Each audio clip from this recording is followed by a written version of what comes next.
नमस्कार, स्वागत है आपका मेरे चैनल हिंदी की पाठशाला में। इस चैनल के माध्यम से आप हिंदी विषयों से संबंधित विभिन्न तरह के एग्जाम की प्रिपरेशन कर सकते हैं। एलटी, पीजीटी, नेट और सेट में जो मोस्टली कॉमन क्वेश्चन रहते हैं उनको हम इन वीडियोस के माध्यम से आपके साथ साझा करते हैं। आज की वीडियो बहुत ही इन्फॉर्मेटिव होने वाली है, अंत तक आप इसे ज़रूर देखिएगा। आप चाहो तो इसे डाइट डाउन कर सकते हो या आप इस वीडियो को सेव करके भी रख सकते हो। ठीक है, अभी आने वाले टाइम में एलटी कमीशन होने जा रहा है। एलटी टेट का एग्जाम आज हो चुका है। आप एलटी कमीशन के लिए इन क्वेश्चनों की सीरीज को प्रिपेयर कर सकते हो। ठीक है, ये भी इंपॉर्टेंट क्वेश्चन है एग्जाम के माध्यम से। तो चलिए आज की वीडियो की शुरुआत करते हैं। आज का पहला क्वेश्चन है, आहुति नाटक के रचनाकार है। आहुति नाटक लिखा गया है हरिकृष्ण प्रेमी द्वारा। ठीक है, ये प्रसाद युग के नाटककार हैं। इसके अलावा इनके कुछ महत्वपूर्ण नाटक है जिसके बारे में भी एग्जाम में क्वेश्चन पूछ लिया जाता है। ठीक है, स्वप्नभंग, उद्धार, छाया, बंधन, पाताल विजय, शिव साधना। ठीक है, ये इनके कुछ इंपॉर्टेंट नाटक है। तो चलिए नेक्स्ट क्वेश्चन देखते हैं। नेक्स्ट है, प्राकृत प्रकाश के रचनाकार है। प्राकृत प्रकाश लिखा गया है वरुचि द्वारा। ठीक है, इसके अतिरिक्त इससे जो संबंधित क्वेश्चन पूछ लिए जाते हैं, ये किस प्रकार का ग्रंथ है? ये व्याकरण ग्रंथ है। इसमें इन्होंने प्राकृत भाषा के 4 भेद बताए हैं, महाराष्ट्री, पैशाची, मागधी और शौरसेनी। ठीक है, ये इंपॉर्टेंट है। तो चलिए नेक्स्ट क्वेश्चन देखते हैं। नेक्स्ट है, त्यागपत्र उपन्यास की रचनाकार है। त्यागपत्र उपन्यास लिखा गया था जैनेन्द्र कुमार द्वारा। ठीक है, ये हिंदी के पहले मनोविश्लेषणवादी उपन्यासकार माने जाते हैं और त्यागपत्र उपन्यास की रचना इन्होंने की थी 1937 में। ठीक है, ये भी इम्पोर्टेंट है। और इसके अलावा जो इनके कुछ महत्वपूर्ण उपन्यास है उसमें प्रमुख थे सुनीता, परख, कल्याणी, व्यतीत, विवर्त और मुक्ति बोध। ठीक है, ये इनके कुछ महत्वपूर्ण उपन्यास माने जाते हैं। तो चलिए नेक्स्ट क्वेश्चन देखते हैं। नेक्स्ट है, केशव दास को किसने रीतिकाल का प्रवर्तक माना है? केशव दास को रीतिकाल का प्रवर्तक माना है डॉक्टर नागेंद्र ने। इसके अलावा यहाँ से एक और क्वेश्चन पूछ लिया जाता है कि चिंतामणि को किसने रीतिकाल का प्रवर्तक माना है? उनको माना था रामचंद्र शुक्ल जी ने। ठीक है, ये भी इम्पोर्टेंट क्वेश्चन है। और रीतिकाल को कितने भागों में बांटा गया है? ठीक है, और इनकी जो महत्वपूर्ण कवि रहे हैं, कौन कौन सी धारक है, वो भी एग्जाम में क्वेश्चन पूछ लिए जाते हैं। ठीक है, ये भी इम्पोर्टेंट है। तो चलिए नेक्स्ट क्वेश्चन देखते हैं। नेक्स्ट है, तदीय समाज की स्थापना किसने की थी? तदीय समाज की स्थापना की थी भारतेंदु हरिश्चंद्र ने। ठीक है, नव जागरण काल के अग्रदूत भारतेंदु हरिश्चंद्र जी। ठीक है, इनके बारे में अक्सर एग्जाम में क्वेश्चन पूछ लिए जाते हैं। और इसके अलावा कविता वर्धनी सभा की स्थापना किसने की थी? वह भी की थी भारतेंदु हरिश्चंद्र ने। ठीक है, उसकी स्थापना की थी इन्होंने काशी में। ये भी इम्पोर्टेंट है। तो चलिए नेक्स्ट क्वेश्चन देखते हैं।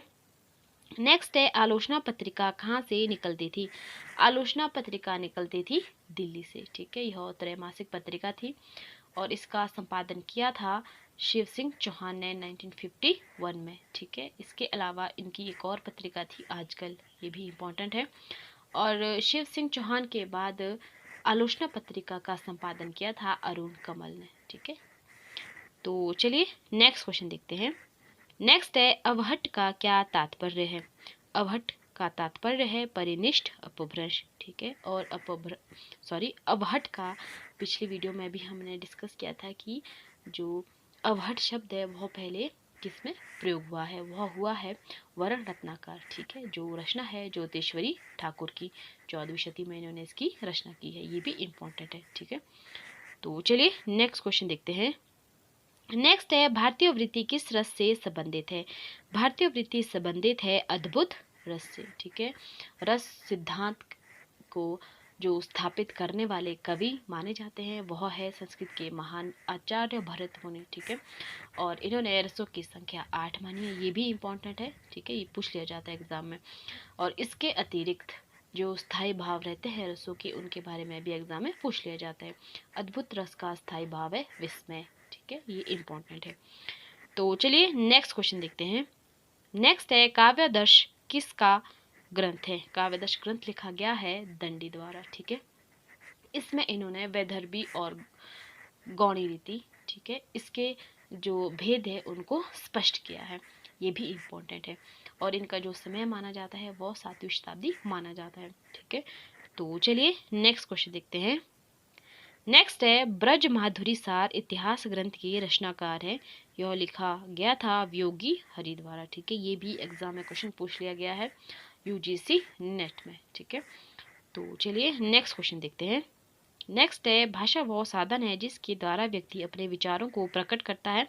यह किसका कथन है? यह कथन था कामता प्रसाद गुरु का। ठीक है, भाषा के बारे में भी अक्सर एग्जाम में क्वेश्चन पूछ लिए जाते हैं। ठीक है, कि किस कवि ने कौन सी लाइन कही है भाषा के बारे में। तो चलिए नेक्स्ट क्वेश्चन देखते हैं। नेक्स्ट क्वेश्चन है मुर्दों का टीला उपन्यास के रचनाकार है। मुर्दों का टीला उपन्यास लिखा गया है रांगे रागा द्वारा। ठीक है, और यह मोहनजोदड़ो की पृष्ठभूमि पर आधारित है। यह भी इम्पोर्टेंट है।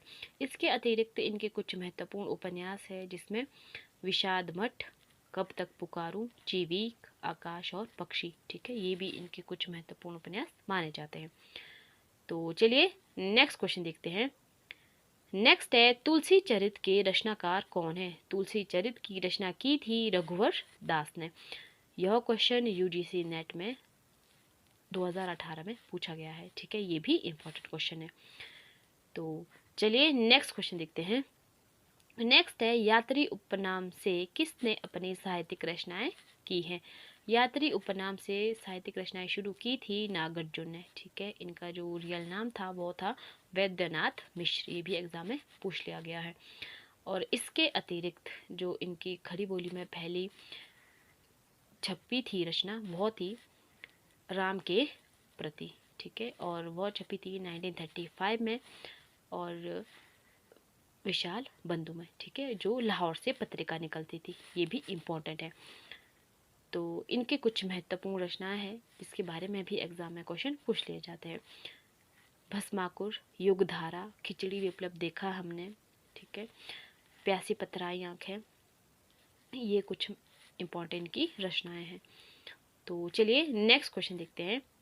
नेक्स्ट है हम राही नहीं राहों के अन्वेषी हैं। यह किस काव्यधारा से जुड़ा है? यह जुड़ा था प्रयोगवाद काव्यधारा से। और यह किसका कथन था? यह कहा था अज्ञेय ने। ठीक है, ये भी इम्पोर्टेंट है।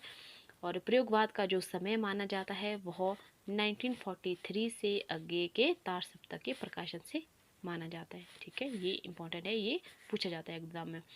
और इसके अतिरिक्त नंद दुलारी वाजपेयी जी ने प्रयोगवाद को बैठे ठाले का धंधा भी कहा है प्रयोगवाद को। ये भी इम्पोर्टेंट लाइन है। ठीक है, तो चलिए नेक्स्ट क्वेश्चन देखते हैं। नेक्स्ट है रामचरितमानस के किस कांड में कलयुग का वर्णन हुआ है? यह हुआ है उत्तरकांड में। रामचरितमानस तुलसीदास की एक प्रसिद्ध रचना है। ठीक है, यह उन्होंने रसखान को पहले सुनाई थी और इसकी रचना के लिए उनको 2 वर्ष 7 माह और 26 दिन लगे थे। ये भी इम्पोर्टेंट है। और इसमें 7 कांड है। ठीक है, बालकांड, अयोध्या कांड, अरण्य कांड, किष्किंधा कांड, सुंदर कांड, लंका कांड और उत्तरकांड। ठीक है, और उत्तरकांड में ही कलयुग का वर्णन हुआ है। ये भी इम्पोर्टेंट है। तो चलिए नेक्स्ट क्वेश्चन देखते हैं। नेक्स्ट है प्रताप नारायण मिश्र जीवनी किसकी रचना है? यह रचना है बाल मुकुंद गुप्त की। ठीक है, उन्होंने इसकी रचना की थी 1907 ईस्वी में। ये भी इम्पोर्टेंट है। तो चलिए नेक्स्ट क्वेश्चन देखते हैं। नेक्स्ट है रीति सिद्धांत किसने दिया था? रीति सिद्धांत दिया था वामन ने। ठीक है, और वामन ने ही रीति को काव्य की आत्मा स्वीकार किया है। ये भी इम्पोर्टेंट है। अक्सर सिद्धांतों के बारे में भी एग्जाम में क्वेश्चन पूछ लिए जाते हैं। तो चलिए नेक्स्ट क्वेश्चन देखते हैं। नेक्स्ट है परहित सरिस धर्म नहीं भाई, यह किसकी पंक्ति है? यह पंक्ति थी तुलसीदास जी की। ठीक है, तुलसीदास जी राम काव्य धारा के महत्वपूर्ण कवि माने जाते हैं। ठीक है, इन्होंने बहुत सी अद्भुत रचनाएं की है और उस अद्भुत रचना में रामचरितमानस का स्थान महत्वपूर्ण है। ठीक है, और इसके अतिरिक्त इनके कुछ महत्वपूर्ण रचनाएं भी मानी जाती हैं जैसे पार्वती मंगल, जानकी मंगल, रामलला नहचू, कवितावली, गीतावली। ठीक है, ये इनकी कुछ महत्वपूर्ण रचनाएं हैं, अक्सर एग्जाम में पूछ ली जाती है। और जो रामचरितमानस की भाषा थी वो थी अवधी भाषा। ये भी एग्जाम में क्वेश्चन पूछ लिया गया है। तो ये था आज का last question. Thank you very much इतना पेशेंसली देखने और सुनने के लिए। मिलते हैं आपको नेक्स्ट वीडियो में। तब तक के लिए आप मेरे चैनल को लाइक कीजिए, सब्सक्राइब कीजिए और अपने दोस्तों के साथ शेयर कीजिए। ज्ञान को आप अपने तक ही सीमित ना रखें, अपने ज्ञान के साथ साथ आप दूसरों के ज्ञान को भी बढ़ावा दीजिए। धन्यवाद।